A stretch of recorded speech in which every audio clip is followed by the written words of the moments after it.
Hello दोस्तों, स्वागत है आपका अमी एजुकेशन हब पे और मैं हूं अमी मिश्रा। आज आपके लिए लेकर आए हैं अपनी वीडियो जो सीरीज़ चलती है सुपर 30, उसका अगला पार्ट है ये। और बहुत ही धमाकेदार सीरीज़ है, बहुत इंपॉर्टेंट क्वेश्चंस का कलेक्शन है ये। तो अगर अभी तक आपने हमारे चैनल को सब्सक्राइब नहीं किया तो प्लीज़ चैनल को सब्सक्राइब कीजिए और लाइक करना मत भूलिए वीडियो को। आज का हमारा जो वीडियो का टारगेट है लाइक्स का, 20 लाइक्स का टारगेट है, तो इसको पूरा कीजिए आप जल्दी से, ठीक है। और इस वीडियो को शेयर करना भी मत भूलें। ये जो आपके क्वेश्चंस हैं किसी न किसी एग्जाम्स में आए हुए हैं और बहुत ही इंपॉर्टेंट क्वेश्चंस का ये सिलेक्शन मैंने किया है यहाँ पे। ये जो कलेक्शन आपका ये अमी एजुकेशन हब पे आपको मिल रहा है, तो प्लीज़ चैनल को सब्सक्राइब कीजिए एंड शेयर कीजिए। तो चलिए चलते हैं अपने क्वेश्चंस पे। आपका पहला क्वेश्चन है आपका, वाईफाई का पूरा नाम क्या होता है। दोस्तों, आप लोग वाईफाई का डेली यूज करते होंगे, वाईफाई, लेकिन आप लोगों को हो सकता है शायद ना पता हो कि वाईफाई का पूरा नाम क्या है। तो यहाँ पे आपको बताया जाएगा कि वाईफाई का पूरा नाम जो है आपका वायरलेस फ्लेक्सिबिलिटी है, ठीक है, वायरलेस फिडेलिटी है। तो वाईफाई जो है ये हैडी लेमार ने 1997 में ईजाद किया था। जिस तकनीक का आप लोग उपयोग कर रहे हैं, ये आपकी जो तकनीक है इसका नाम है वायरलेस फिडेलिटी। कंप्लीट नाम है इसका वायरलेस फिडेलिटी, ठीक है। तो चलिए चलते हैं अगले क्वेश्चन पे। अगला क्वेश्चन है, चार मीनार कहाँ स्थित है। दोस्तों, हो सकता है आप लोगों में से कई लोगों ने उस चार मीनार को देखा भी है। तो ये आप कहाँ पे स्थित है, तो आप लोग तो जानते ही होंगे अगर गए होंगे आप लोग। तो ये है आपकी हैदराबाद में। कहाँ पे आपकी हैदराबाद में है ये। हैदराबाद की चार मीनार बहुत ही प्रसिद्ध है। 1591 में 1591 में ये बनाई गई थी, ठीक है। हैदराबाद में है जो कि अभी तेलंगाना में है, ठीक है। तो ये मोहम्मद कुदी कुतुब शाही के द्वारा बनवाई गई थी, ठीक है। चलते हैं अगले क्वेश्चन पे। अगला क्वेश्चन क्या है, अगला क्वेश्चन है आपका, राष्ट्रीय विकास परिषद की स्थापना किस वर्ष हुई। बहुत इंपॉर्टेंट क्वेश्चन है। विकास परिषद, नेशनल डेवलपमेंट काउंसिल, 1952 में इसका गठन किया गया था। ये 1952 में बनाया गया था। किस लिए बनाया गया था, ये पंचवर्षीय योजनाओं को थोड़ा मैनेज करने के लिए इसको बनाया गया था। आपकी जो पंचवर्षीय योजनाएं होती हैं उनको मैनेज करने के लिए इसको बनाया गया था। तो चलते हैं अगले क्वेश्चन पे। अगला क्वेश्चन है आपका, विश्व का सबसे बड़ा मरुस्थल क्या है। विश्व का सबसे बड़ा मरुस्थल क्या होता है। ऐसी बंजर भूमि जिस पे कोई कुछ भी ना हो पाए, उपजाऊ ना हो वो भूमि, रेगिस्तान हो, बालू की ज़मीन हो, तो उसी को मरुस्थल कहते हैं। तो विश्व का सबसे बड़ा मरुस्थल जो है वो आपका अफ्रीका में है।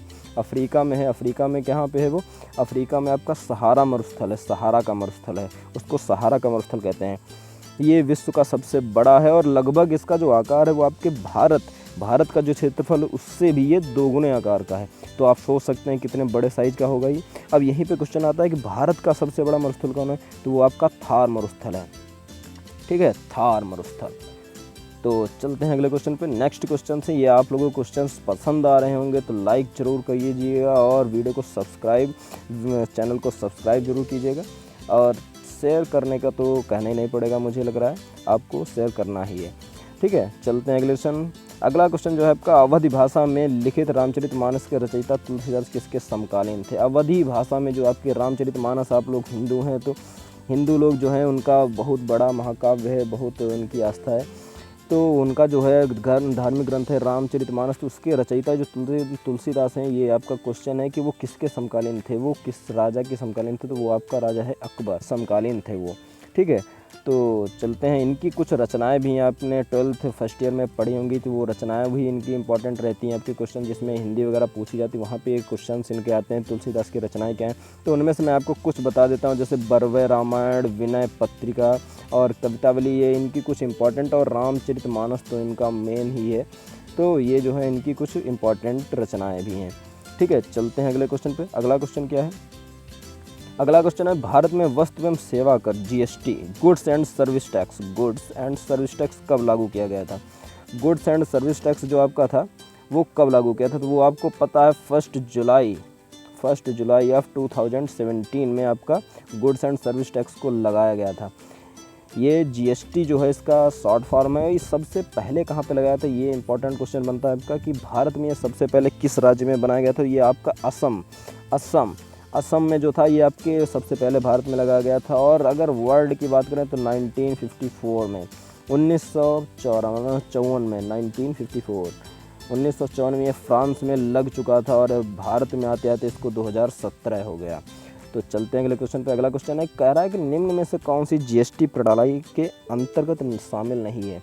मतलब ऐसे कौन से प्रोडक्ट हैं जो आपके जीएसटी के अंतर्गत काउंट नहीं होते हैं।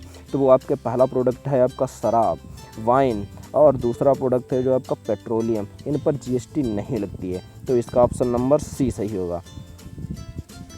चलते हैं अगले क्वेश्चन पे। अगला क्वेश्चन क्या है? अगला क्वेश्चन है, स्विट्जरलैंड की राजधानी, इनकी जो राजधानी है वो आपकी है बर्न। बहुत ही बेहतरीन शहर है स्विट्जरलैंड वहाँ पे।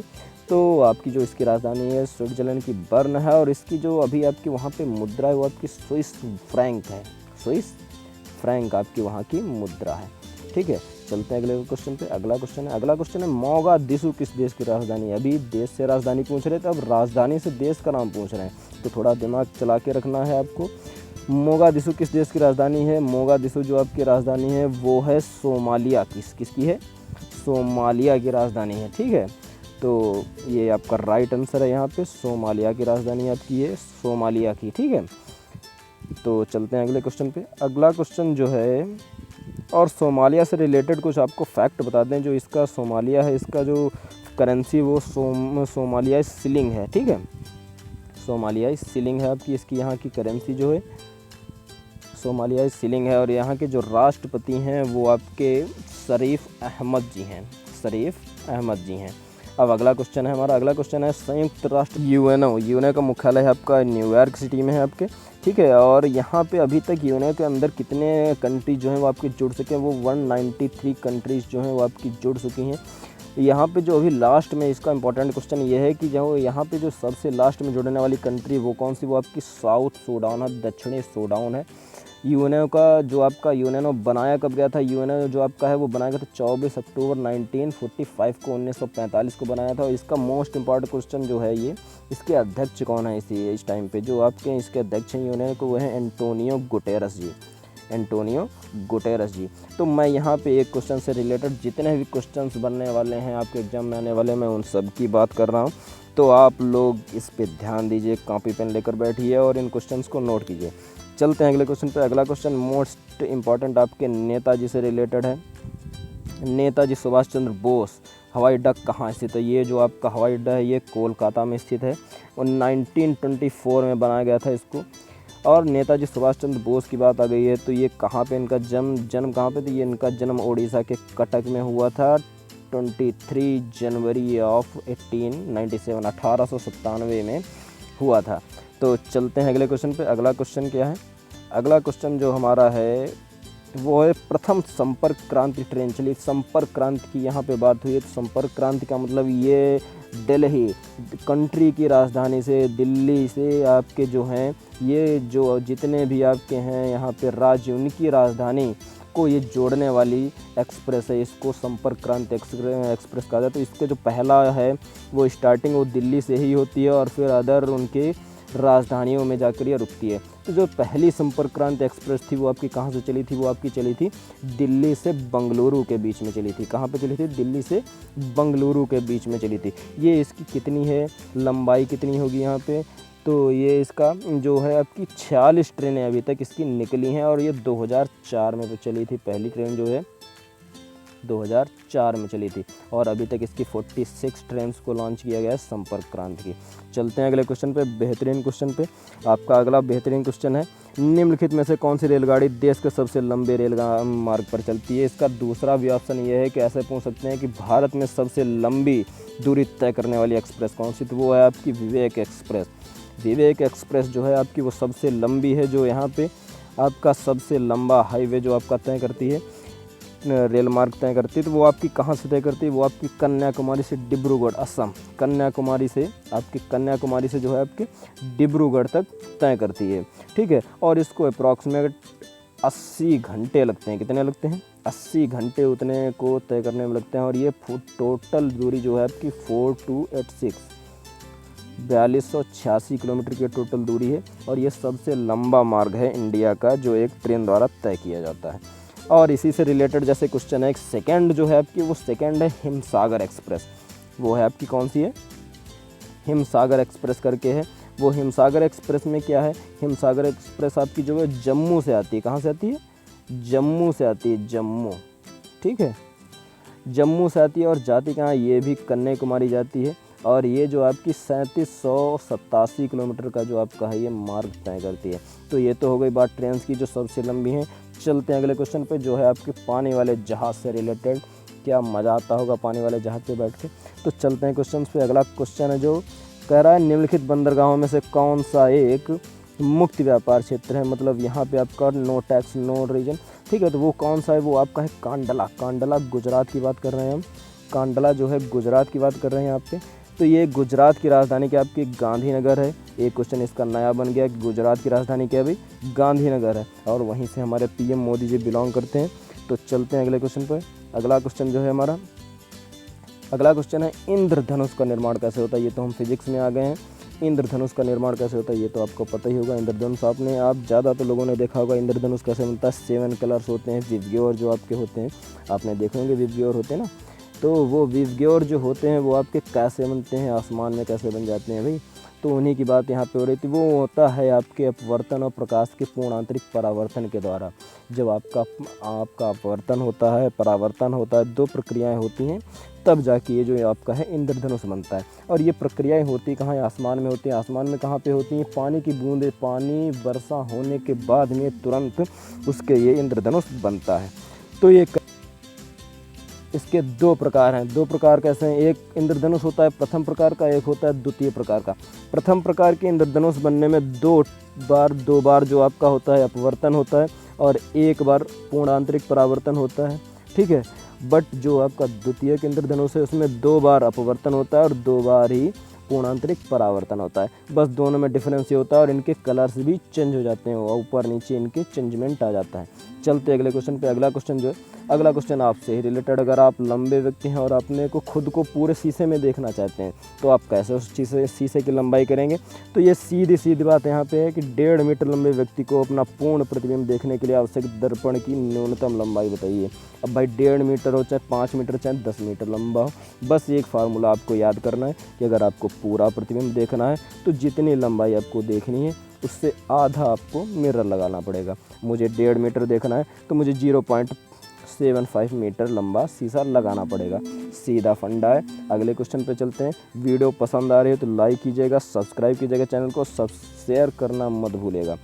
अब है अगला चुंबक से। भैया चुंबक से याद आया कुछ और भी, क्या याद आया वो आप याद कीजिए। चलते हैं क्वेश्चन पे। किसी चुंबक की आकर्षण शक्ति सबसे अधिक कहाँ पर होती है, ये भैया बताना है। चुंबक की आकर्षण जो शक्ति है वो कहाँ पर होती है, तो वो उसके किनारों पर भाई होती है। किनारों पर वो बहुत ज़्यादा ताकतवर हो जाती है, ऐसे हो जाती है जैसे उसके हाथ हो किनारों पर।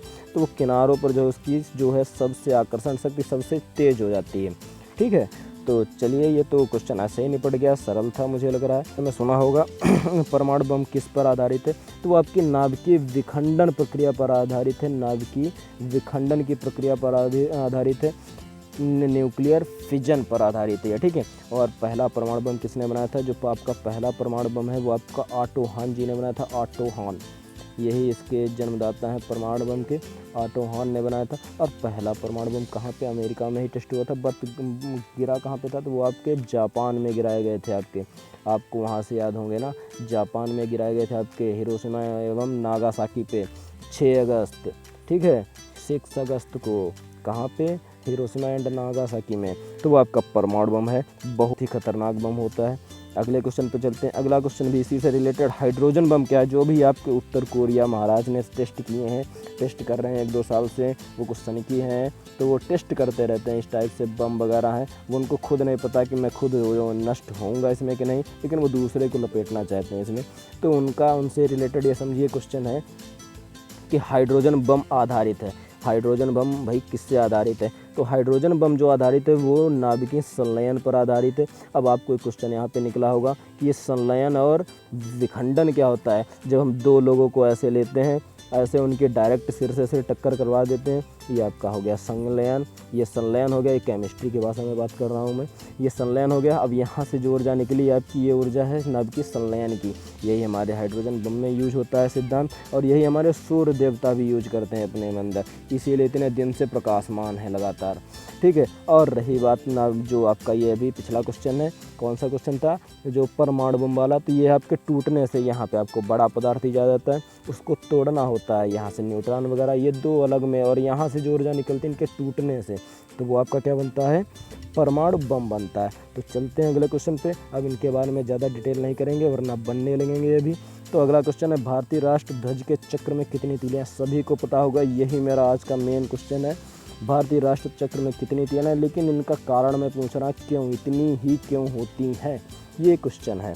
तो ये तो आपको चलो पता है, मान लिया मैंने कि राष्ट्रध्वज में आपको पता है 24 तीलियां होती हैं, बट ये क्यों होती हैं, तो ये जो हमारा चक्र है कहाँ से लिया गया, ये अशोक धर्म चक्र से लिया गया है, जी सही है ना, अशोक धर्म में अशोक के जो चक्र है वहाँ से लिया गया है। तो वहाँ पे उन्होंने अपने 24 जो हैं मानव के गुणों की वहाँ पे उन्होंने व्याख्या की थी। अब मैं उनकी ज़्यादा डिटेल में नहीं जाऊँगा, आप केवल इतना याद रखिए कि जो आपके यहाँ पे जो 24 तीलियाँ हैं ये आप याद रखिए कि 24 घंटे को निरूपित करती हैं, 24 गुणों को मानव के निरूपित करती हैं, जिनमें 12 गुण जो आपके सही दिशा में ले जाते हैं और 12 गुण जो आपके हैं वो गलत दिशा में ले जाते हैं। चलते हैं अगले क्वेश्चन पे।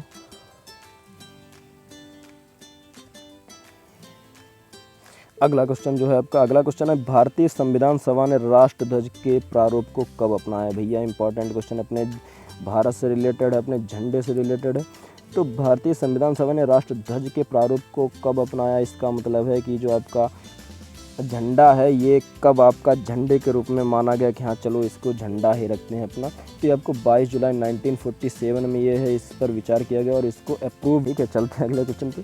अगला क्वेश्चन है, इंपॉर्टेंट क्वेश्चन है, ये तो मुझे लग रहा है ज़्यादातर लोगों को नहीं पता कि ध्वज गीत क्या होता है भाई, ध्वज गीत। अब जैसे ज़्यादा शुद्ध हिंदी में कर दिया हो इसलिए ना पता चल रहा हो लोगों को। तो ध्वज गीत क्या कहते हैं, ध्वज गीत जो आपने सुना होगा, विजयी विश्व तिरंगा प्यारा, यही है हमारा ध्वज गीत जो है, विजयी विश्व तिरंगा प्यारा। ये किसने बनाया, यही पूछ रहे क्वेश्चन, श्यामलाल गुप्ता जी पार्षद जी ने बनाया, ये श्यामलाल गुप्ता पार्षद जी ने बनाया 19 फरवरी 1938, 19 फरवरी 1938, क्या संयोग है, उसी ने बनाया है ये, श्यामलाल गुप्ता पार्षद जी ने इसकी रचना की थी, ठीक है। चलते हैं अगले क्वेश्चन पे। मेरा क्वेश्चन है, मेरा जो मेन इंपॉर्टेंट क्वेश्चन है, भारत के राष्ट्रगान के रचयिता क्या हैं, ये आपको क्वेश्चन मालूम होना चाहिए। अगर नहीं मालूम है, आपका जो राष्ट्रगान है जो आप गाते हैं जन गण मन, उसके रचयिता कौन है, तो उसके रचयिता आपके महान कवि रविंद्रनाथ टैगोर, नोबेल पुरस्कार विजेता रविंद्रनाथ टैगोर जी हैं। इसके रचनाकार जो हैं वो यही हैं, ठीक है। और ये इन्होंने कब ये बनाया, आपका अप्रूव किया गया है 24 जनवरी 1950 को। और पहली बार ये कब इन्होंने गाया था, पहली बार कब लॉन्च किया था इसको, तो ये 27 दिसंबर 1911 में इसको इन्होंने लॉन्च किया था। चलिए चलते हैं अगले क्वेश्चन पे। ये हमारे कुछ देश से रिलेटेड, हमारे प्रतीक चिन्ह हमारे उससे रिलेटेड थे क्वेश्चन, तो मैंने इनको एक बार में सबको ले लिया कि आपके क्वेश्चंस जो हैं आपके एग्ज़ाम में छूटने नहीं चाहिए, आपके एग्ज़ाम में कोई क्वेश्चन बाहर नहीं जाना चाहिए। लॉकडाउन का पूरा आनंद लीजिए मेरे साथ और साथ में ही एग्ज़ाम को भी क्रैक करना है। अगला क्वेश्चन है, वंदे मातरम को राष्ट्रीय गीत के रूप में कब लिया गया। अब भैया ये भी बताना हमें, वंदे मातरम जो आपका राष्ट्रीय गीत के रूप में किस तिथि को लिया गया, तो ये आपका क्वेश्चन है, बढ़िया क्वेश्चन है। ये आपका है 24 जनवरी 1950, 24 जनवरी 1950 को, 24 जनवरी 1950 को आपको कहाँ लिखा है, इंपॉर्टेंट क्वेश्चन है। बंकिम चंद्र चटर्जी जी ने लिखा है, बंकिम चंद्र चटर्जी या चट्टोपाध्याय जी ने लिखा है, ठीक है। अब ये आपका लिया कहाँ गया था, कहाँ से, किस रचना से लिया गया था इनकी, तो ये आपकी आनंद मठ रचना इन्होंने एक की थी, उससे लिया गया। ये वही अगला क्वेश्चन था कि वंदे मातरम बंकिम चंद्र चटर्जी जी के किस उपन्यास से लिया गया, तो वो आपके आनंद मठ से लिया गया था। तो ये क्वेश्चन इसके हुए। चलते हैं अगले क्वेश्चन पे। ये आप सुपर 30 सीरीज़ देख रहे हैं, वीडियो पसंद आए तो लाइक ठोकिए और सब्सक्राइब बेल को दबाना मत भूलिए, क्योंकि घंटी बजेगी तभी दिमाग की घंटी बजेगी, दिमाग की घंटी बजने से ही ज़िंदगी की घंटी बजेगी। तो प्लीज़ घंटा बजाइए और मेरी वीडियोज़ का आनंद लीजिए। मैं पूरी कोशिश कर रहा हूँ कि आपको आनंद आए, अगर ना आए तो लॉकडाउन को मत कोसिएगा। चलते हैं अगले क्वेश्चन पे। अगला क्वेश्चन है, भारत में योजना आयोग की स्थापना की गई। भारत में योजना आयोग की स्थापना की गई। योजना आयोग जो भी आपका नीति प्रधानमंत्री जी ने आते ही पहले इसी को चेंज किया था नीति में, ठीक है, नीति में चेंज किया था। तो ये नीति क्या है भैया, नीति आयोग में तो ये कह रहे हैं कि भारत में योजना आयोग की स्थापना की गई थी संसद के अधिनियम द्वारा, केंद्रीय मंत्रिमंडल के द्वारा, राष्ट्रपति के अध्यादेश द्वारा, संविधान के प्रावधान के द्वारा। ये भैया कुछ नहीं, कहीं पे उल्लेख नहीं है, बस एक केंद्रीय मंत्रिमंडल के प्रस्ताव के द्वारा इसको बनाया गया था आपका यह योजना आयोग, ठीक है। अब उसी पे आपका नीति आयोग भी वर्क कर रहा है। इसका अध्यक्ष कौन होता था, तब भी प्रधानमंत्री होता था और आज भी प्रधानमंत्री ही हो रहा है। नीति आयोग का फुल फॉर्म क्या है, नीति आयोग का फुल फॉर्म है national institution for transforming India, national institution for transforming India. चलते हैं अगले क्वेश्चंस पे। आज मेरा कुछ पेन ख़राब हो गया तो वो चल नहीं रहा आपका, इस वरना आपको सब लिख के देता। आप सुनते रहिए मुझे, बस ऑडियो चलिए आपको, ठीक है। तो अगला क्वेश्चन है राष्ट्रीय विकास परिषद का अध्यक्ष होता, मैं आपको अभी बता चुका हूँ ये कब बनाया गया था, कब क्या था। राष्ट्रीय विकास परिषद नेशनल डेवलपमेंट काउंसिल NDC जो आपका था वो 1952 में बनाया गया था। इसका अध्यक्ष जो होता है वो प्रधानमंत्री होता है और इसके अंदर जो उपाध्यक्ष वगैरह होते हैं वो आपके हर राज्य के जो आपके CM होते हैं वो उसके उपाध्यक्ष होते हैं, ठीक है। चलते हैं अगले क्वेश्चन पे। अगला क्वेश्चन इंपॉर्टेंट क्वेश्चन, पंचवर्षीय से रिलेटेड। अगर आप NDA का एग्जाम दे रहे हैं तो पंचवर्षीय रट्टा मार के जाइएगा, एक क्वेश्चन पक्का 100% आने वाला है।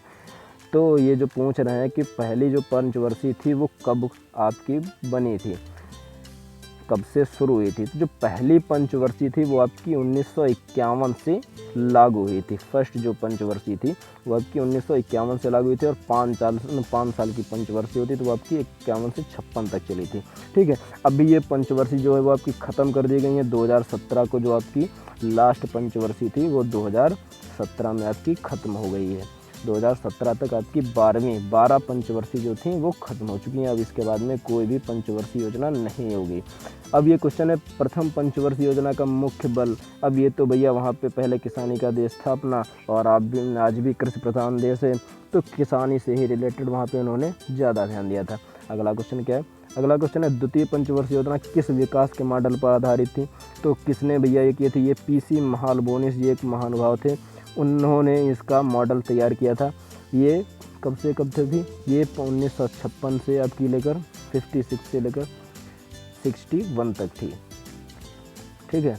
तो चलते हैं अगले पे।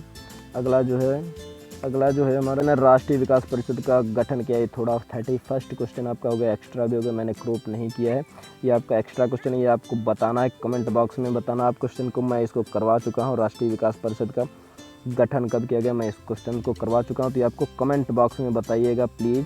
और वीडियो को पसंद आए तो लाइक, सब्सक्राइब एंड शेयर कीजिएगा और धन्यवाद।